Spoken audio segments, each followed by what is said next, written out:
Greetings and salutations, and welcome to the Sunday Sermon. I'm Reverend Riff. I hope everyone is doing all right this morning, having lost that hour of sleep because of archaic and outdated practices that need to be done away with. But that's a soapbox for a different day.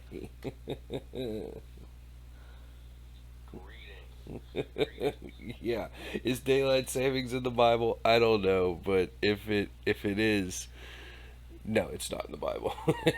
Daylight savings is one of the many things in the world that I truly hate. Yes, Toxic Ruin is fun. Yeah, they're super fun. They scratch that big '90s itch for me in such a lovely way. But yeah, Um, I have no use for daylight savings time, as does anyone on the planet at this point. Yet we do it out of tradition, and I think it's kind of perfect that we're talking about what we're talking about on the sermon today, because it's another stupid thing that we do out of tradition, not based in any rational, reasonable, or logical place. I'm, of course, talking about hell. The idea of eternal damnation, of punishment meted out to those who chose to reject Jesus Christ as Savior. That is what Christianity has been based around for many years. Hell and how to avoid it. What is the way to avoid the eternal damnation and punishment? I mean, there's a whole brand of preachers. Yeah, Ohio is definitely hell. Ohio really sucks. um, and the idea of hell is really old. But what I find so fascinating is that most Christians, and I would say even a lot of people who aren't Christian, believe in hell to some extent. They they've got some kind of, need. I feel is the only way to put it. They need. And I apologize that like my chat box isn't working. I got all kinds of we're having some issues technically this morning, but hopefully the stream is at least working. But yeah, I don't know why the chat thing isn't working and all kinds of shit. It's one of those days. But yeah, you know, people have this need to believe in hell. They need to believe that everything's gonna all get sorted in the end, and that the bad guys that they're gonna get punished, and that the good guys they're gonna get rewarded. People need that, and when they don't have that, thanks, Palm. When they don't have that, they they lose faith in the system, and that is necessitates the need. That's where the need for hell comes from. Is people need that reckoning. They need that clearing of accounts, and when they don't get that, they don't like the system. Who wants to, do the right thing if it's not rewarded, right? That's how human beings are. So I'm going to talk about something that you might not think is in tune with hell, but I'm going to show you how it is. I'm going to talk about patriotism. Patriotism, nationalism, jingoism, that whole thing. What is it at its core? It's an idea that you can get people to do shit that is against their good nature. It's against their nature. It's against their own self-interest a lot of times.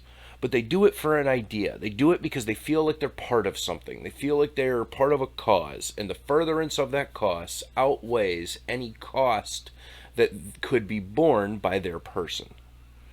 And patriotism, nationalism, that's a fairly new concept to us. That is not something that has been around forever. Go back to feudalism and the times and there when we started to really experience war on a massive scale. You weren't fighting for a country as much as you were fighting for your own survival. You needed to live on this land, and so if you didn't fight for the Lord who owned the land, he would throw you off the land. So you kind of had to play along. That was how they motivated people to do things against their best interests, mainly go get in a fight because my lord wants to expand his land. It was fear, the fear of being displaced yourself. Well, as we grew as a society and we developed this made up concept of countries, we decided that you should love your country and that you would go fight for your country and do things against your own self interest because you were part of this group, and this idea of patriotism was born. Well, I think that in a lot of ways, patriotism has grown as religious belief has dwindled. Because when you looked at predating feudalism, predating city states, and things like that, people tended to be grouped by ethnic groups. And they kind of tended to stay with their own people. And one of the things that tied them all together, the commonality that allowed them to stay together more than just a clan, as you got bigger into bigger group dynamics, was this concept of shared religion. Everybody believed the same thing. So everybody in my group worships this god. So what can I do? And what how can I convince those people to work together and sometimes put their own self-interests away and do things that they don't want to do, that they shouldn't do? How do I convince them to do that? Well, because I convince them that the deity needs it. Well, who cares, right? Who cares what that deity wants or needs? Tell the deity to do it. So you input the idea of an afterlife, where if you don't do what that deity wants, not only is your life going to suck on this plane, but he's going to get you forever. Creating the specter of a boogeyman to motivate people to do what you want them to do. And the reason that I'm harping on this so much at the beginning of the sermon is because what I'm going to show you today is that the concept of hell is 100% man-made. It is engineered. It is nowhere in the Bible. There is no hell.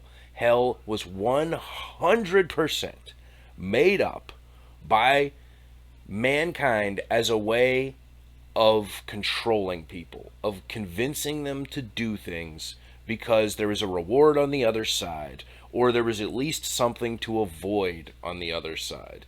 It has nothing to do with the Bible. It has nothing to do with religion. It has nothing to do with God. And yeah, it is Ohio. John Paul Sartre said that hell is other people. And that phrase is commonly misunderstood. But what he was speaking of was the perception of other people that they foist on you, that you have no control over how people see you, what they think of you, and that they put that on you whether you like it or not. And that to him was truly hell. The expectations and demands of your view in other people's lives and how they think of you and what you're forced to do because of how they think of you is what he considered hell. That's probably way more accurate than anything that's in this nonsense Bible. Because it's not the Bible's fault, though. It's the translator's fault, because hell never appears in the Bible. There's literally no biblical basis for hell whatsoever. It is a completely post-Bible thing that was run hardcore by the Romans as a way to control people as part of their larger psyop that had continued to develop. You know, just to rehash, we started this guy named Paul. He was possibly a Roman agent, possibly just a guy that was really pissed off at not, he wanted to be a Jew, but he didn't want to do all the hard work. So he made up his own version of Judaism and was like, oh no, anybody can join and it's really easy. You just have to believe in this dude. And so after that, the Romans, with Vespasian and then his son Titus, decided that they would rework this. And that Jesus guy that Paul had been spouting off about, what if we release a bunch of books claiming to be about him, and we say that he was totally pro-Roman and that his real beef was with the Pharisees and all the anti-Hellenistic Jews, and that's where the real problem is, not with us. And we'll use that guy Paul's teachings too. Let's kind of tie them in together. We'll create this new religion, and we'll get rid of the Jews by declaring that their religion, the way which they identify themselves, we're going to make sure it doesn't exist anymore. And that's what they did. Because Jesus was clearly an enemy of the Romans, not of the Jews. And it's real simple to figure that out if you're not a moron. I think if there's anything that Christians across the board agree upon, it's that Jesus was crucified, right? It's like tenet of the faith. Jesus was crucified. Well, Romans didn't crucify people. Romans crucified people. Jews didn't crucify people. So Jesus was killed by the Romans. The Romans were not in the habit of killing people for the Jews. That's not how they operated. If the Jews wanted to kill somebody because supposedly Jesus had violated the sanctity of their religion, they would have dragged him out and stoned him. And the Romans wouldn't have done a thing to stop it because the Romans didn't give a shit. The fact that Jesus was crucified, if we're going with that as a fact, well, that would mean he had to have been a political opponent of the Romans. Which, running around calling yourself king of the Jews is the kind of thing that will do that. And so the Romans decided to put him to death and then pulled off the retcon of all time, being like, no, no, no, no, no, that guy we killed all those years ago, he was really into us. He said you should pay your taxes to Caesar, love your neighbor, all that shit. And by the way, he agreed with this Paul guy, you totally don't need to be a Jew. And that's where we're at. We get to hell. The Roman idea, that Rome is who really pushed this, but we're going to do a brief little run through of history of where did we get hell, and what the hell does it have to do with the Bible, because, well, it's not in there, and that's what I'm about to show you today. So thanks for being here. Let's dive in, shall we? So we've got, what the hell? I couldn't think of a better title. I think this really just sums it up. What the hell? So, let's look at the history of hell, shall we? Where the hell did hell come from? Well, the word hell arrived on the scene in about 725 CE. It comes from the Anglo-Saxon word helia, which is taken from Old English, Dutch, and the Norse words hell or hella. Okay? So you're looking at that date, 725. That is when we get the word hell. So I'm assuming you've all been paying enough attention in the sermon to realize the word comes out way after the Bible. So right off the bat, we know that the word can't be in the Bible because it was coined as a term far after there actually was a hell to begin with. Curtis, welcome. Hell was originally a person and a place. Hel was Loki's daughter, who ruled over an eponymously named part of the underworld. It was cold as hell there, literally. The idea of a fiery hell, not a part of this. The early depictions of hell were often of a barren, frozen place, which I find so interesting. I've said, that's cold as hell, and people believe, hell's actually a lake of fire. No, it's not, dumbass. Because it's not even real. Because it's nowhere in the Bible. Please, show me in the Bible where hell's a lake of fire. You can't do it. But we're going to get to that. So, people who went to hell were people who did not die glorious or heroic deaths. Of course, if you died a heroic, glorious death, the Valkyries came and took you to Valhalla. If you died like a schmuck in bed, you went to hell. And right off the bat here, oh, we're going to get to it, Zale. You're right. You're barking up the right tree. But I want you to look at that right there. Right there. Hell already is being used to engineer behavior. We want you to go on the battlefield and fight selflessly, fight gloriously. Dying on the battlefield is glorious. Put yourself in harm's way for the good of the kingdom because, hey, you can go to Valhalla. If you stay at home or if you're a coward, if you don't want to fight in the military, any of all that shit, what happens? You go to hell. Right off the bat, we're seeing it's a behavioral engineering thing, not an actual place. There's no basis for it other than it's a great way to get people to do what you want them to do by threatening them with everlasting torment. Hell does not appear in the Bible anywhere. Since the word came into being long after the text was written, its appearance has always been a questionable substitution. So let's look now at what words did they decide should be used as hell, since obviously there were other words that they felt needed to fit into this concept of hell. It, as always, leads to translation troubles that we have harped on since we started this season, and we're just going to keep harping on it because somebody needs to clear this shit up. Translators of the King James Version, for many, many years the most common and to some denominations still the only version of the Bible that they will use. There are many people that flat out reject anything other than the King James Version. I don't know why, because it's a really shit translation. Regardless of your dogmatic beliefs, it is a garbage translation. So many obvious plants are in it where they're like, hey, I don't like what this says because this doesn't jive with my interpretation of it, so let's just change the words around so that it says what we want it to say. Like, it's nuts how they get away with this crap. The 4 words that were translated as hell from the King James were Sheol, Hades, Gehenna, and Tartarus. Those were all translated as hell. That's why in the King James Bible, the word hell appears 54 times. Because in the original Aramaic texts and Hebrew texts, Sheol was used. Then in the Greek writings that encompassed a lot of what was eventually translated, because the Greeks kept all this shit, they used Hades, Gehenna, and Tartarus. That's why you look at the King James Bible, 54 times the word hell appears.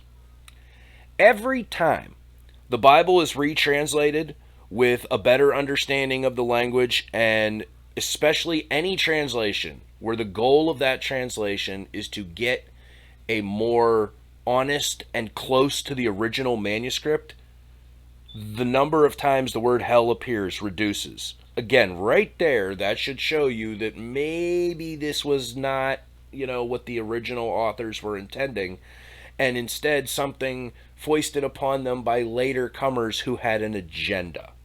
Just saying.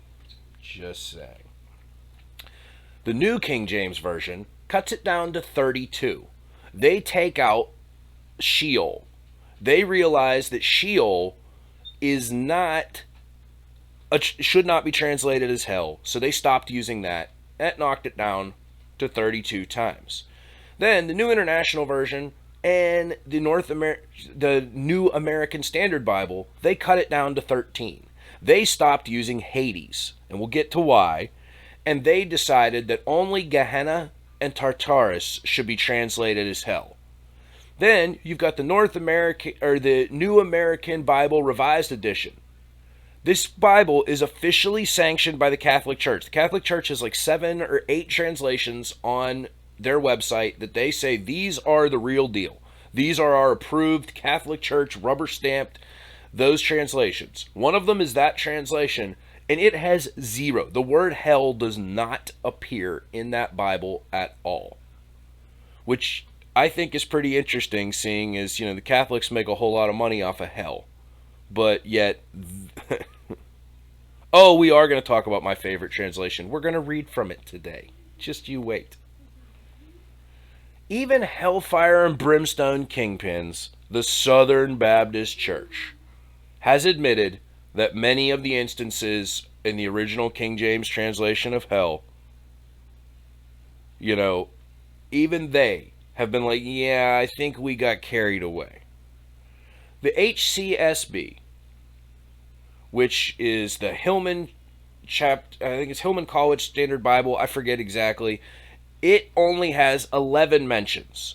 And they admit that the word Gehenna that Jesus uses 11 times there is probably probably shouldn't be translated as hell, but they keep it because they don't like, this is a direct quote from them, they don't like messing around with the words of Christ. So they translated it to English. That was okay. But getting the translation right is apparently not okay. Not to mention, it is really tough, I guess, to be a hellfire and brimstone preacher without having actual hell. Yeah, if there's no hell, how do you get indulgences? Exactly. But yeah, you can go on the Catholic Church's website, and the New American Bible Revised Edition, it is listed as one of their acceptable translations, and it does not say the word hell. They use the literal translations, which Sheol, Hades, Gehenna, Tartarus. Which, let's look at those words. Are we surprised that the church is into mental gymnastics? No. We should not be. If we are, we haven't been paying attention. If we are surprised at this. So what the hell did they change to hell? Let's talk about those 4 words. Sheol. It is mentioned a lot in the Old Testament. From all the way from, back in Genesis, Abraham references Sheol. David talks about Sheol in the Psalms. It's mentioned in the Chronicles of the Kings. We all talk about Sheol. 20 some odd times the word comes up. It's a Hebrew word that means the grave. And not literally like a grave, but the grave. The metaphoric kind of understanding of that. Like if you were to say someone came back from beyond the grave, you're not really saying that they climbed out of their casket, so to speak. It's more of a spiritual kind of, that kind of sense. That was Sheol. Sheol just meant someone had died. You had passed on. That's it. That's all it means. And all of these early translators decided, nope, that means hell. And it led to some really hilarious, problematic things where people like Samuel tells, Saul he was just hanging out in hell. Well, Samuel, one of God's favorite people, why would he be hanging out in hell? Because he wasn't. Because hell wasn't a thing. It still isn't. But these early translators decided, honestly, this one is the one that gets me the most. It doesn't even make sense. And it also doesn't make sense dogmatically. I want you to think about this. Does Yahweh ever mention hell? At any point, while he's terrorizing the Hebrew people, does the big fucking space dragon ever mention hell? Does he ever threaten anyone with hell? No. Every time he makes a threat, it is purely based in this world. I will fucking kill you. If you do this, I will kill you and I will kill your family. He is real clear that the apex of his punishment is ending your existence. There is never a threat of existential torment beyond this mortal coil. Never once. So if hell had already existed, when God created, notice God created the heavens and the earth. You know what it doesn't mention? God also created hell. Seems kind of a key thing, right? Like, wouldn't you want people to know that this thing existed so they could believe in you to avoid it? The Old Testament doesn't mention hell ever. Because, well, neither does the New Testament, but we'll get to that. But in the Old Testament, it is never a threat. It's never threatened. There's no concept of it. The Jewish people have no concept of this. It makes zero sense to them. They live in the here and now. There's also no mention of heaven. Remember, when the big space dragon is making promises to people, does he say, oh, Abraham, if you, worship me and do shit proper, you'll get to go to heaven? No. What does he say? He says, I will bless you on this earth.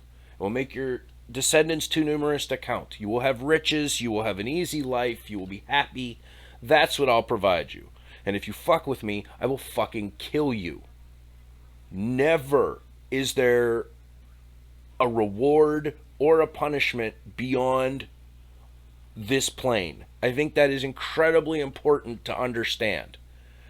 That it doesn't, right there should make you question the idea of hell that you've been told.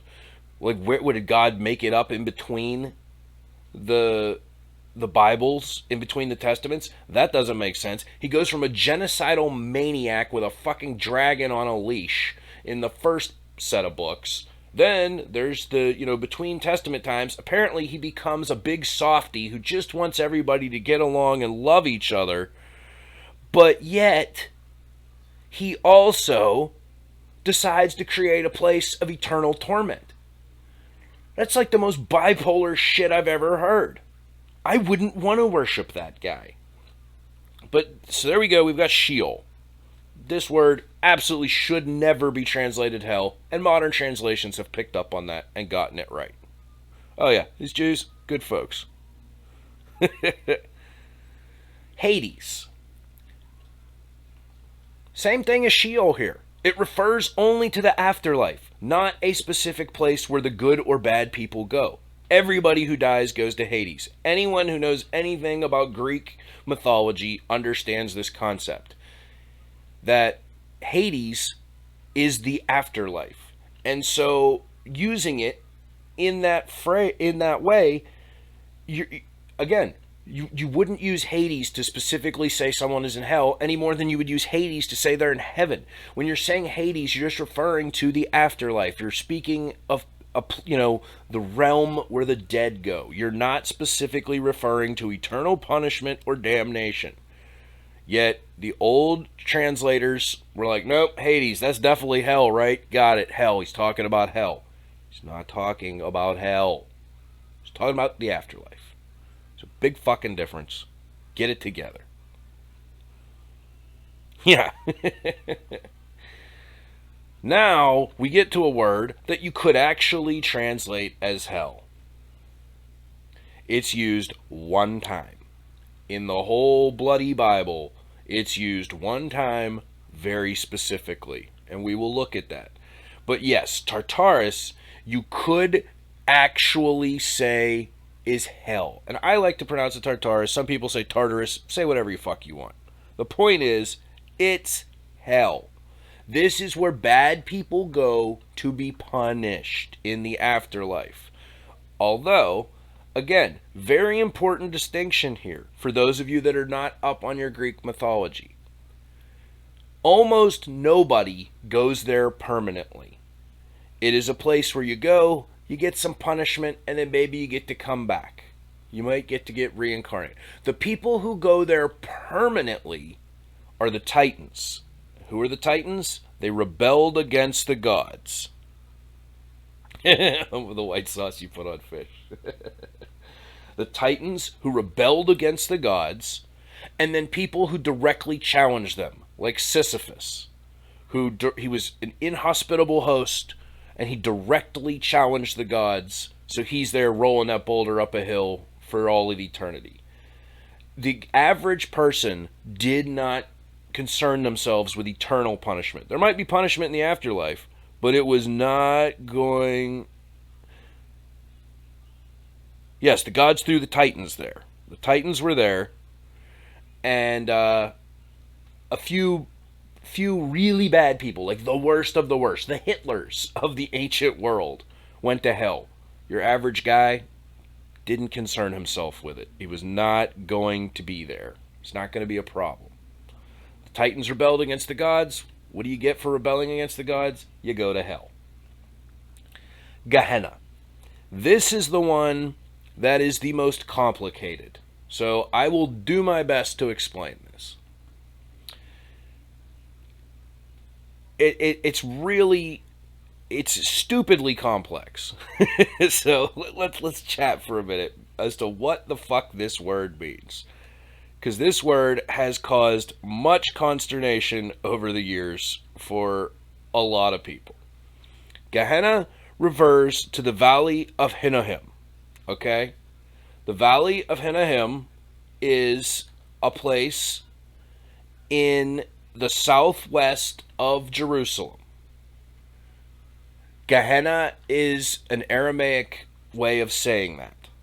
That is what that word means. Now, we're going to look at why that word would have been very specifically used, mostly by Jesus. The word Gehenna appears in the Bible 12 times. 11 of them were Jesus saying it in a very specific instance. So, you need to understand that Gehenna is a place. It is a place on earth. And it would have had a very real meaning to Jews. It would have had a very, very specific meaning to them.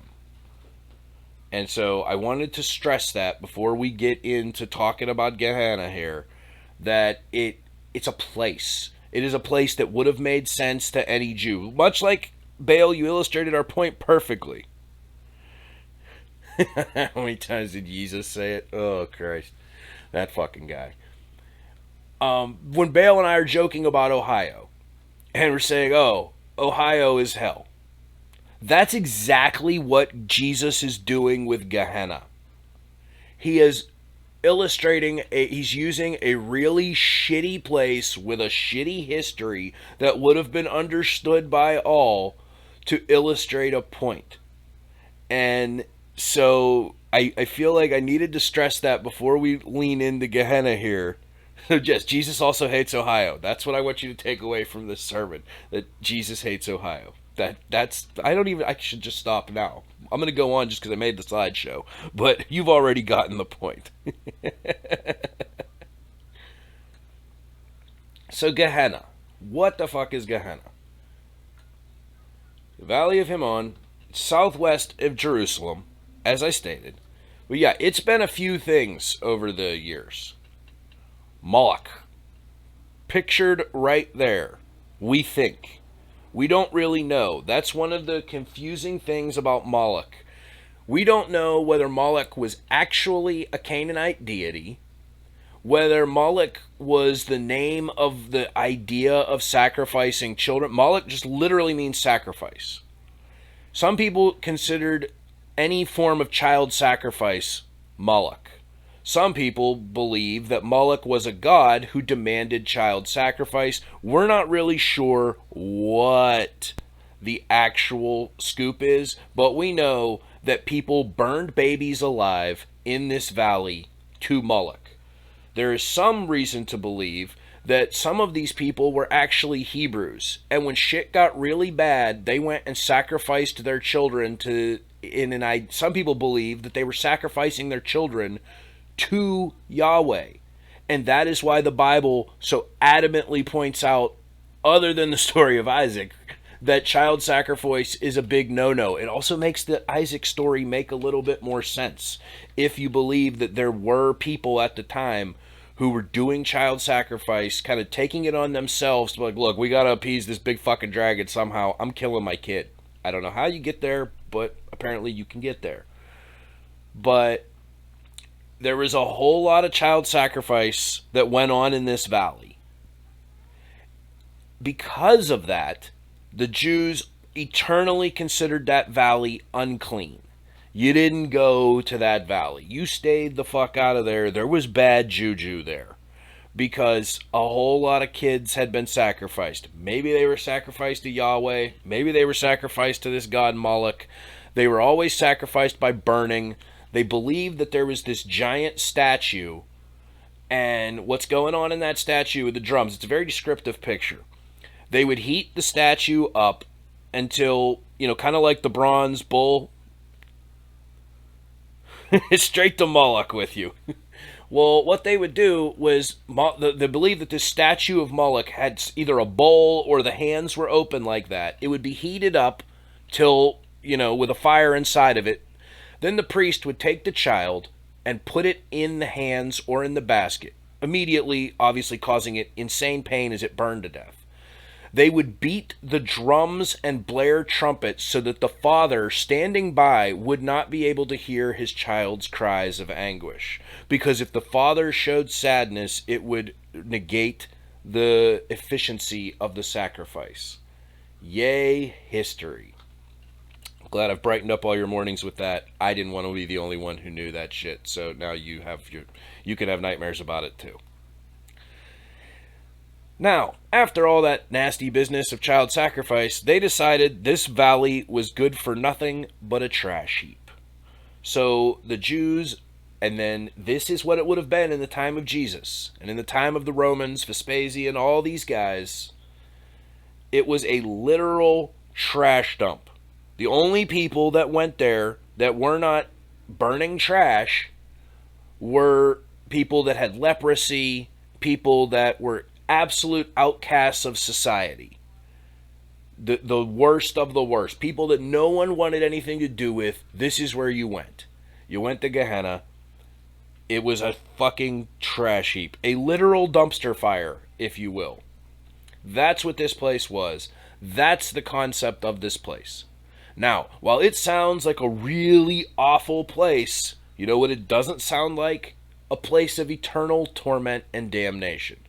We're going to go over it later using my favorite translation of the Bible, Young's literal translation, it's called, for those of you who have ever been curious of what Riff's favorite translation of the Bible is. Young's literal translation. It can be hard to read because it's not modified to make it easy to read. It is a literal translation of the Septuagint, of the Old New Testament texts that were found. It can be a little bit hard to read, but it's what was actually written. So you have to put your big boy pants on and think a little bit when you read it. But we're going to look at using we're going to use that translation and look at Jesus's exact words, or at least the words ascribed to him by Vespasian or whoever wrote that nonsense, and see that he was not talking about eternal damnation.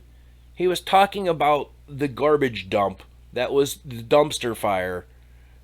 He was talking about that. And it'll make a lot of sense when we actually look at his words. So let's look at the brief history of hell.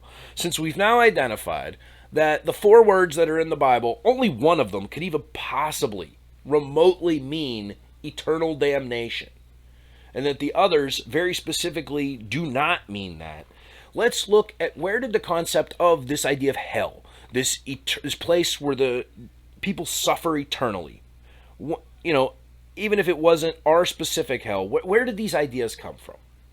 Well, the ancient Egyptians gave us a little bit of a start. The ancient Egyptians, death for them, it was like a platformer video game. I'm not even trying to be flippant. I actually think it's kind of cool. They believed that death was just the start of the next level. You die, you go to the afterlife level.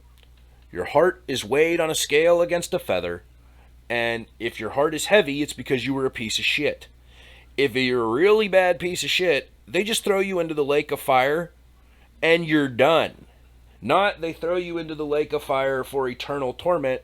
They throw you into the lake of fire, and your soul is literally vaporized. You don't exist anymore. It's not eternal torment. You're just removed from the ledger. You suck so bad, you don't even get a chance to redeem yourself. You're just gone.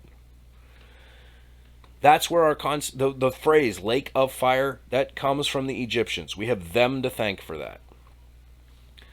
But in the Egyptian afterlife, you died, and if you made it to the afterlife level, it was like a video game. It was a trek. It was a journey. And you would go through that level with the different perks, the different spells, anything, the mummification, all of that other shit. The reason that these pharaohs were buried with such elaborate funeral setups is because they believed that all of that stuff was going to be their gear that they would need to reach the end of the afterlife level.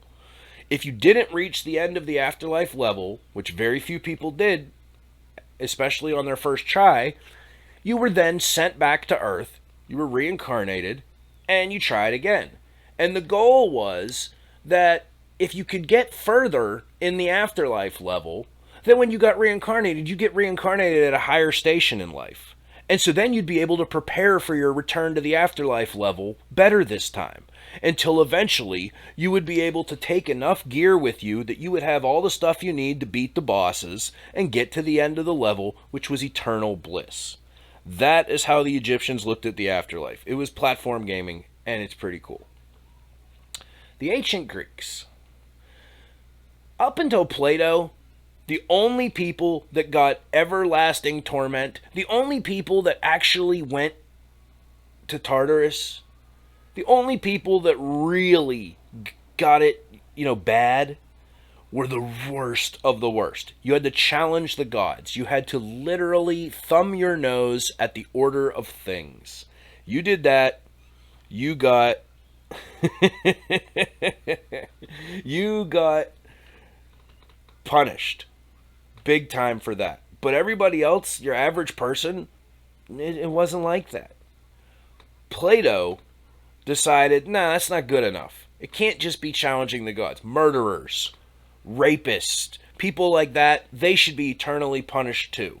In fact, all really bad people should be eternally punished. Because in Plato's mind, as a philosopher, it did not make sense to him that there was no point to living a good life. That if you live a good life and you die, there's no benefit. He could not wrap his head around that concept. And he also realized that if he wanted to convince other people to lead what he considered to be a good life, a life well lived, a life of contemplation and of benevolence, that he needed a carrot to dangle. And so he came up with this idea that if you really knew what awaited you on the other side, you would not do those things that you do. You would be a better person. You would be a better human because you had something to lose. Alexander the Great was all in on this shit. He loved it. Not because he believed a word of it, but because Alexander the Great realized it was really good at keeping people in line. So everywhere he went, as he conquered his way across the Mediterranean, he spread the gospel of, hey, there's an afterlife. It's not just about what you do on this plane now. There's a heaven, there's a hell, man. You want to go to the good place. Don't be a dickhead. You'll go to the bad place. And oh, by the way, one of the worst things you could do is start an uprising. Keep that little bit in mind. That one of the worst things you could do was rebel against the king. Because, of course, just about every king throughout history has in some way, shape, or form claimed that they were ordained by God to be the king. So you have to support the king because God picked the king. And isn't it convenient that not only does that mean you have to respect the king on this plane of existence, and if you don't, he'll kill you, but that you'll also have bad shit in the afterlife. It's very convenient. Let's put it that way. It's very convenient. The ancient Romans, they were just the Wish.com version of anything cool that the Greeks did.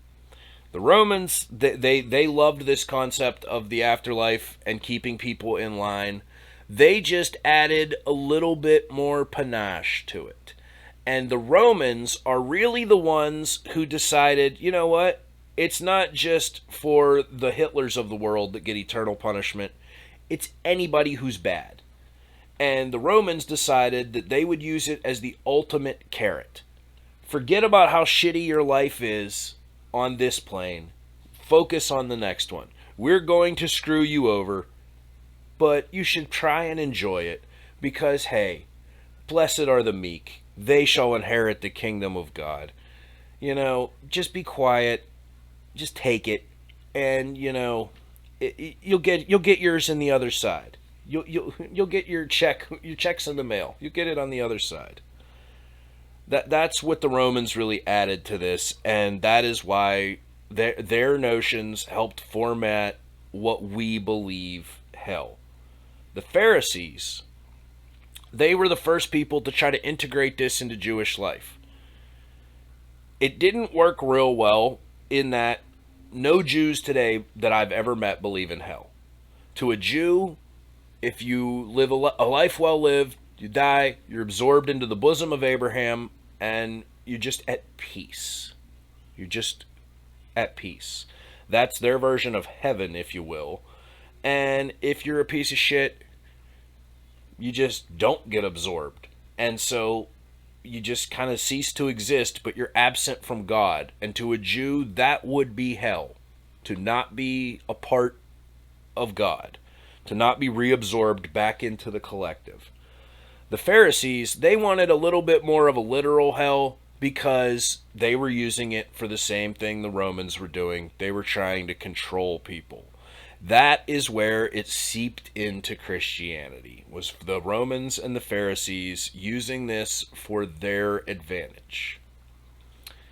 What you're looking at here is Plato's concept of hell and how hell was understood up until the Roman Catholic Church. This was what the Greeks generally believed. You start there in the center, you're living on earth. Eventually, you die. If you led a good life, you go up to heaven. If you led a bad life, you go down to hell. You spend 1,000 years either being tormented or living a fun and happy, carefree life. Then you go down, and this is my favorite part, you go to the lottery. And you get a lottery chip, and when the lottery happens, your number is called, and you go up and you pick a life that you want to be reincarnated as. And what's truly great about this system is that there's no real free will. You get to pick which life you inhabit, but that life is pretty much already spelled out. There's a very specific part of Plato's myth. It's called the myth of where Plato points out that a guy who had just come from heaven and had it super great up there, he decided that he wanted to be more powerful on his next trip through, so he picked this authoritarian. What he then found out was the man would eventually become a dictator and he was going to have to eat his own kids. I don't know why he couldn't avoid that, but that was what Plato said. You pick this life and you wear it and it's you. Animals are also in on this, which is super fun. And they said that people often go, animals have it easier, I'm going to be an animal. And then animals often thought it would be cooler to be a person, so they choose to be reincarnated as people. I don't know how animals go to hell. Plato didn't really clear that part up, so I'm not going to expand on it. But, yes, Bale, the river of forgetfulness. After you've chosen your new life to wear, you drink from the river of forgetfulness that makes you forget all this afterlife experience. And this is what Plato was really getting at with his myth here. Because he specifically points out that the wise philosophical man drinks only as much as he is required to. That way, while he may not truly remember his time in the afterlife, the lessons that he learned, either in heaven or in hell, will stay with him and help guide him to be a better person. The fool drinks from it heartily, and he talks about people who go through hell. It was so awful, they chug this river of forgetfulness because they don't want to remember everything that happened and how bad it was. But the problem with that is that they also forget anything that they learned. Anything that all of that pain and suffering would have taught them to not do it again. And so they unfortunately get caught in a loop. After they drink from the river of forgetfulness, they spend about a week acclimating, and then they are reborn into their new life to hopefully eventually get back to heaven again. That was the cycle that Plato preached. And I am on the fence about this. I don't actually think that Plato really thought any of this was real. I think that Plato was using this as a teaching tool to try to explain that the philosopher's life, the life of contemplation and benevolence, was the best path. And he was using this myth to try to explain that to people. And people are fucking dumb. And we're like, yep, that's how it works. Got to be good so you can go to heaven and get that 1,000 years up there. Then you got to make sure you don't drink too much of that river of forgetfulness. You got to learn, and so you can go back to heaven. I don't think I don't necessarily believe that Plato believed in any of this. I think Plato was trying to teach people to be better people. And he was trying to scare them into it a little bit. And as so often is the case in religion, everybody took it too far. So now we've come to the point. We know Tartarus. We know what that is.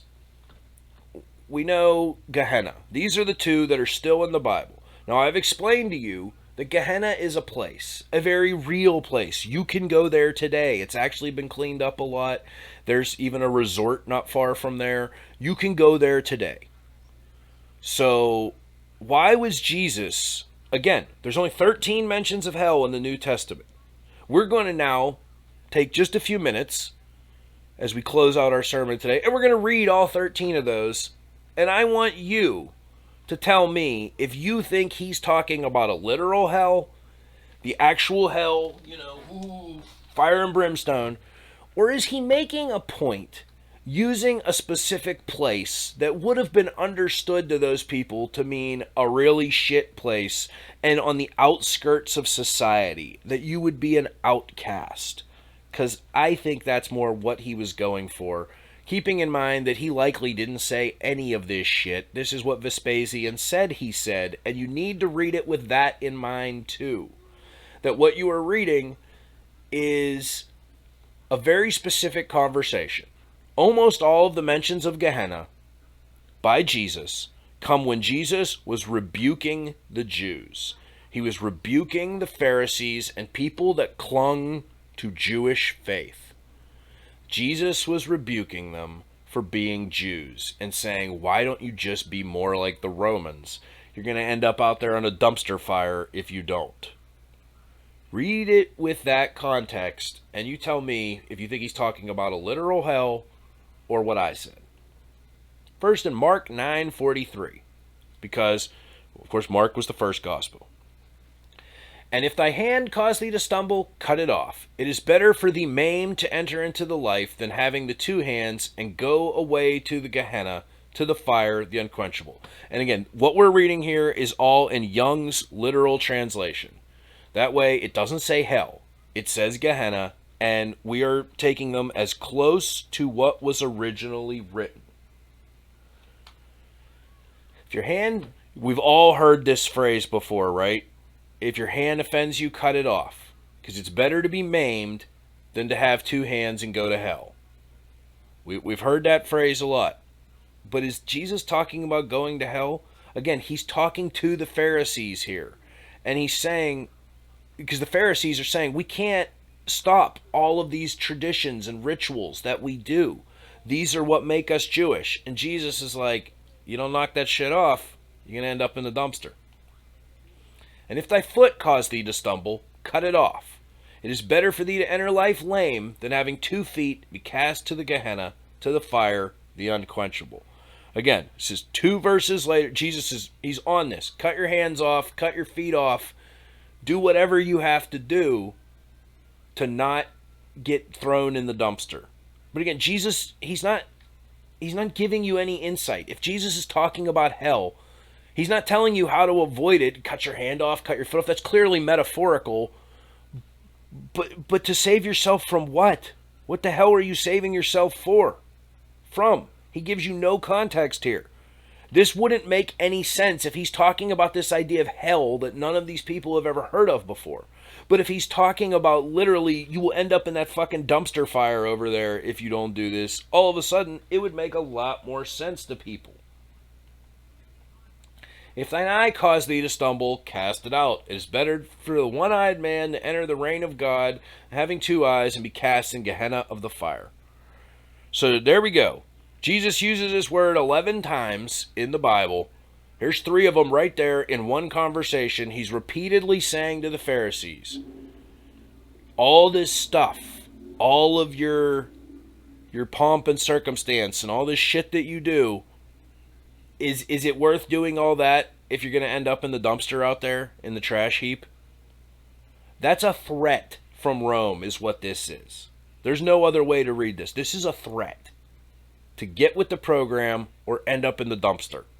It is not the portent of an eternal torment. He gives no context for that.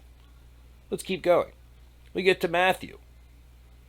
But I say to you, that everyone who is angry at his brother without cause shall be in danger of judgment. And whoever say to his brother, empty fellow, shall be in danger of the Sanhedrin. And whoever may say, rebel, shall be in danger of the Gehenna of the fire. I mean, you guys can read. Rebel. It's real specific here. If you start a rebellion, you go to the dumpster fire. Again, he's not really talking about hell. You empty fellow. Oh, he said to his brother, empty fellow. You're going to Gehenna. Whatever that is. I mean, I don't know. It sounds like it looks like a nice place now. So maybe you want it. Maybe now Jesus' words don't make any sense. Maybe you want to go there now.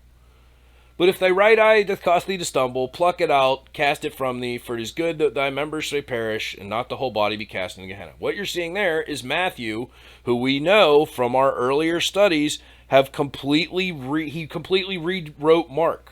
So again, this one conversation that Jesus had,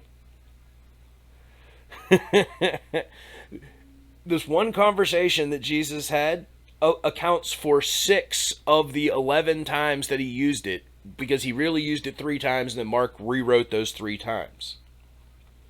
If the hand cut it off, again, same thing here, right? If your hand offends you, cut it off. You don't want to go to the dumpster fire. And be not afraid of those killing the body, and are not able to kill the soul, but fear rather him who is able to both soul and body to destroy in Gehenna. Jesus is telling you here, he's warning you of someone who could lead you astray. Don't worry about somebody who can just kill your body. Worry about somebody who can ruin your soul and your body. And that makes a lot of sense. But again, is he saying hell? Is he warning you not to go to hell? Because again, Jesus hasn't told you how to avoid it yet. He's made it very clear. Jesus has never said this is how you avoid hell. He never once says this is how you avoid it. It would stand to reason that if he was telling people about this existential place of torture where you're going to live and eternally be tormented, that he would specifically say this is how you avoid that. Never does.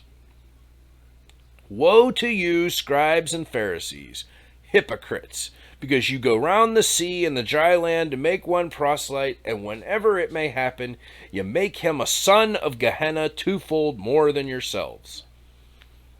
Again, son of the dumpster heap.